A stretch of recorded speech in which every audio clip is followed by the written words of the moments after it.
Hello la team, j'espère que vous allez bien. Bienvenue dans cette nouvelle vidéo qui est un vlog dans la même série de vlogs que j'ai commencé à poster.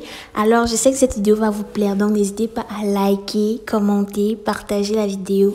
Donc aujourd'hui c'est un vlog dans lequel on va voyager de Douala jusqu'à l'Ouest Cameroun, plus précisément dans la ville de Banjul. Et je vais vous montrer tous les beaux paysages et tous les trips.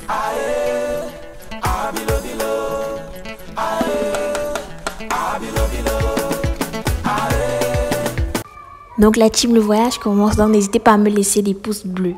Voilà, donc là on est quitté à 4 heures. Il faut savoir que pour quitter de Douala à l'Ouest Cameroun, déjà ça dépend de quelle ville dans laquelle vous voulez aller. Mais il faut savoir que généralement il faut souvent compter 4, 6 heures, 8, même parfois 10. Ça dépend si vous quittez en personnel, si vous quittez en transport commun. Et aussi ça dépend du trafic routier. Parce qu'il faut savoir que nous sommes quittés à 4h50 et nous sommes arrivés à 11h30.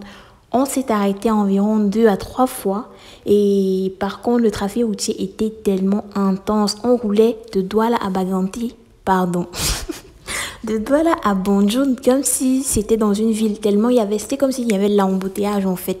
Donc là nous sommes quittés, il se fait encore tout noir dans la ville, en plus il y avait la pluie donc franchement je me suis battue pour m'asseoir à la fenêtre pour vous garder des images de qualité mais c'est comme si... Je sais pas. Regardez, moi, j'étais là. C'est comment mon vlog va t'aider? Non, ça peut pas t'aider. That action will not t'aider. Bref. Donc, il faut savoir que pour moi, ça me faisait quand même longtemps que je n'étais plus allée à Banjul. Donc, comme j'y allais encore une fois, je me suis dit, bon, hein, why not? Je fais mon vlog comme ça. Quand Banjul va me manquer ou quoi, je vais regarder ça.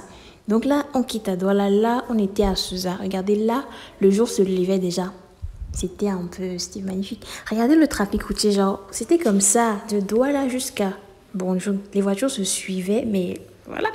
Donc là, je commence à vous montrer un peu les beaux paysages. Ici, nous sommes à Susa, dans la ville de Susa, ou Bomono. Mais en fait, c'est là, quelque part là. Donc, il faut savoir que c'est encore très proche de Douala. Donc, tu n'es même pas encore arrivé. On a encore un long trajet devant nous et... Bref, on met de la bonne musique. Si vous avez des musiques de André-Marie Talla, moi je trouve que c'est très adéquat pour aller à l'Ouest. Tellement pour ma part, c'est nostalgique. Donc là, on était au péage de Banga. Et j'ai un peu remarqué que là-bas, ils ont une tenue, voilà, une tenue comme la tenue des Lions indomptables. Donc ils sont là, la majorité ont cette tenue-là. Genre, ils ont une tenue, c'est uniforme, c'est tellement... Bref, et là, c'est la ville de Banga. Et là, bon, mon petit enfant a commencé à dormir sur moi. J'étais genre, what the fuck. Bref. Donc là, la pluie, toujours, parce qu'il faut savoir qu'on a voyagé. Franchement, les vitres étaient fermées. On n'a pas pu profiter de l'air. Et ça fait aussi du bien pour moi parce que moi, j'ai un problème d'oreille. Quand les vitres sont ouvertes là, pendant qu'on voyage, ça me bouche les oreilles. Je ne sais pas si vous connaissez aussi ce genre de malaise là. Si vous connaissez ça, si vous avez un avis, s'il vous plaît, dites-moi. Là, je crois qu'on était dans la ville de Loum. Oui, dans la ville de Loum. Donc, je vous laisse avec les beaux paysages. Regardez un peu comment... Oh, c'est trop bien. Tu voyages, tu savoures, my God. La team, n'hésitez pas à arriver à la fin de la vidéo parce que là-bas, je vous ai réservé des très beaux paysages de la région de l'Ouest Cameroun. Parce qu'il faut savoir que là, nous sommes encore au littoral. Et attendez, vous allez voir l'arrêt dans lequel on s'est arrêté. Donc, il faut savoir que sur cette route, il y a souvent deux arrêts phares. Il y a ce qu'on appelle Amanjo. C'est une escale où toutes les agences, ou bien la majorité des agences s'arrêtent toujours à Manjo. Là-bas, franchement, si tu pars à l'ouest, tu ne t'es pas encore arrêté à Manjo. Chérie, pose-toi des questions. Franchement, il y a de tout là-bas. C'est franchement comme un marché. Donc là, nous sommes à la deuxième escale. C'est Kekem. Franchement, on va tout dire de Manjo, mais Kekem, c'est comme une habitude pour moi. C'est tellement nostalgique. Quand je m'arrête là-bas, chaque voyage, on part à l'ouest, on s'arrête toujours à Kekem. C'est tellement nostalgique. Ça me rappelle tout, en fait. Ça me rappelle tout. Donc là, c'est Kekem, en fait. On veut dire c'est presque la première ville de l'Ouest Cameroun parce que Melan, c'est encore dans le littoral. Donc là, on s'est arrêté à Kekem. On se dégourdit les jambes.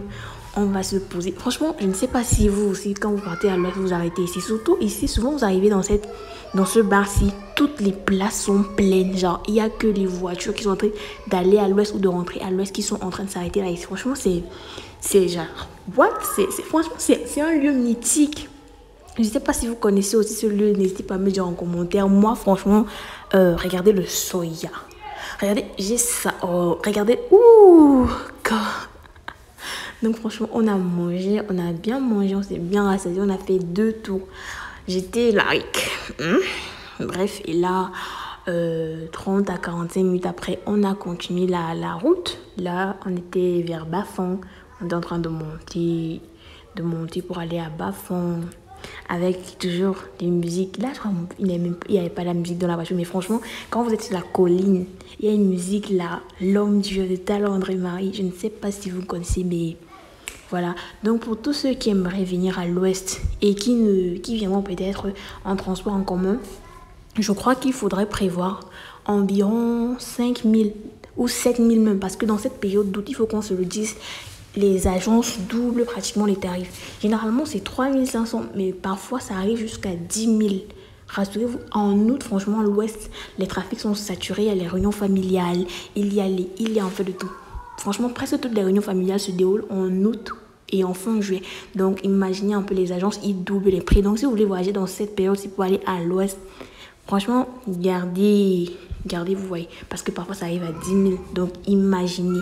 Donc là, on était déjà dans l'ouest, on était principalement à Banca. Oui, on était à Banca. Donc je vous regardez un peu les cases de façon, les cases qu'on voit souvent dans les livres là. C'est pas beau. Moi, je trouve ça c'est magnifique. Franchement, c'est... Donc je disais donc que si vous êtes touriste et que vous voulez venir, franchement, il y a plein d'agences à Douala, donc vous pouvez voyager.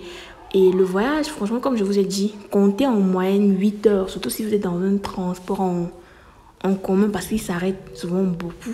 Ils sont... Ah non, franchement, ils s'arrêtent trop. Donc, franchement, comptez 8 heures, mais ça en vaut le coup. Franchement, le paysage, le voyage.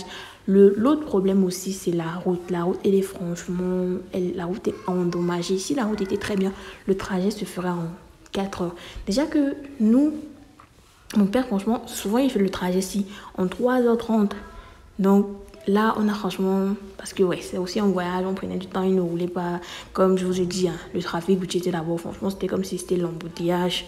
C'était... Imaginez, regardez. Donc, je vous laisse avec... il y avait... Ah, franchement, les paysages étaient tellement... Après, je me regrettais pourquoi je me suis passée sur l'autre fenêtre aussi, parce qu'il y avait aussi... Il y avait des images, mais des très, très belles images. De très très belles images. Je crois que là bientôt on arrive à la fin de notre vidéo la team. Si elle vous a plu, n'hésitez pas à liker, à commenter, à partager s'il vous plaît, activer la cloche de notification après vous être abonné. Donc là on est arrivé à Bonjour, regardez, Bonjour, hey. Donc franchement c'est j'ai pris vraiment un plaisir à filmer cette vidéo. J'espère qu'elle va sortir parce que étant à l'ouest ici, je sais pas si ça va, le réseau va passer. Je dis pas que le réseau ne passe pas à l'ouest et ça passe, mais ici où je suis, oh, en tout cas, je vais me battre à ce que le vlog sorte et j'espère aussi que là c'est l'arrondissement Pete. Oui, c'est comme ça qu'on dit, Pete, arrondissement de Banjul. Là, j'étais posée, intervertie et tout, machin, on se reposait encore. Donc, ça justifie un peu tout le temps qu'on a pris en route là. Parce qu'on s'est vraiment arrêté. Là, je sais pas ce que je racontais. J'étais franchement fatiguée. Je brûlais les pieds, je voulais juste me lever pour marcher un peu. Donc, je n'en pouvais grave plus. Voilà, vous aurez droit au coucou de mes associés de voyage. Regardez, avec son coucou timide, franchement. Là, j'étais... bref. Là, la team, donc du coup, je crois que là, c'est le dernier paysage que vous allez regarder. Là, c'est le centre climatique de Banjul. Je crois que c'est un lieu mythique. Je crois, si vous êtes déjà venu à l'ouest, que vous avez un peu visité, je crois que vous connaissez le centre climatique. Mais si vous ne connaissez pas le centre climatique, voici le centre climatique de Banjul. Je crois que dans cette série de vidéos, je vous ferai encore plus de vidéos. Pas que à l'ouest, pas qu'au centre, bref, partout où le vent va me lancer. Donc n'hésitez pas à vous abonner si c'est un truc que vous aimez. Partagez la vidéo, likez, commentez, je sais pas. Abonnez-vous la team, abonnez-vous et on se retrouve dans une prochaine vidéo avec... Regardez, ouh, je sais pas, est-ce que vous avez ça vous? Est-ce que vous avez... Non, abonnez-vous. Donc merci si tu es arrivé jusque là. N'hésite pas à me dire en commentaire si le vlog t'a plu. Ça me fait aussi plaisir parce que j'ai pris un grand plaisir à le tourner, à faire la voix off. Franchement, je crois que avec des cris comme ça, très flatchim. Merci beaucoup d'avoir suivi le vlog et à plus.